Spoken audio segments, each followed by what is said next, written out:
দোস্ত আমার হাবিব, আমি আপনাকে বলে দিলাম যারা ফজরের নামাজ পড়িয়া সূরা হাসরের শেষের তিনটা আয়াতে কারিমা তেলাওয়াত করবে, আমি আল্লাহ পাক রব্বুল কারীম বলে দিলাম ওই সব বান্দা বান্দির জন্য ফজর থেকে নিয়ে মাগরিব পর্যন্ত ৭০,০০০ ফেরেশতা রহমতের দোয়া করবে। সুবহানাল্লাহ। ও আমার হাবিব, ও আমার দোস্ত, এই পর্যন্ত ক্ষান্ত নয়, যারা আবার মাগরিবের সময় সূরা হাসরের শেষে তিনটা আয়াতে কারিমা তেলাওয়াত করবে, আমি আল্লাহ পাক রব্বুল কারীম ঘোষণা করে দিলাম ওই ফজর থেকে মাগরিব পর্যন্ত ছিল, আবার মাগরিব থেকে সুবহ সাদিক তার পর্যন্ত সুবহ সাদিক পর্যন্ত আমি আল্লাহ পাক রব্বুল কারীম ওই ৭০,০০০ ফেরেশতাদের তার জন্য রহমতের দোয়া করাবো। সুবহানাল্লাহ।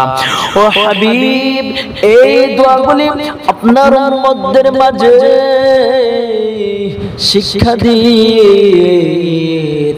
আমার হাবিব সাল্লাল্লাহু আলাইহি সাল্লাম আয়েশাকে শিক্ষা দিয়েছেন, সাহাবীদেরকে শিক্ষা দিয়েছেন।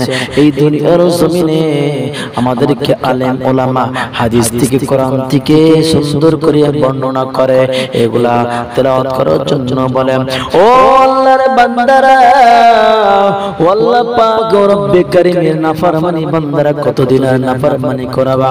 ফজরের নামাজটা ছেড়ে দাও, মাগরিবের নামাজটা ছেড়ে দাও, ইশারের নামাজটা ছেড়ে দাও, জোহরের নামাজটা ছাড়িয়ে দাও, আসরের নামাজটা ছাড়িয়ে দাও।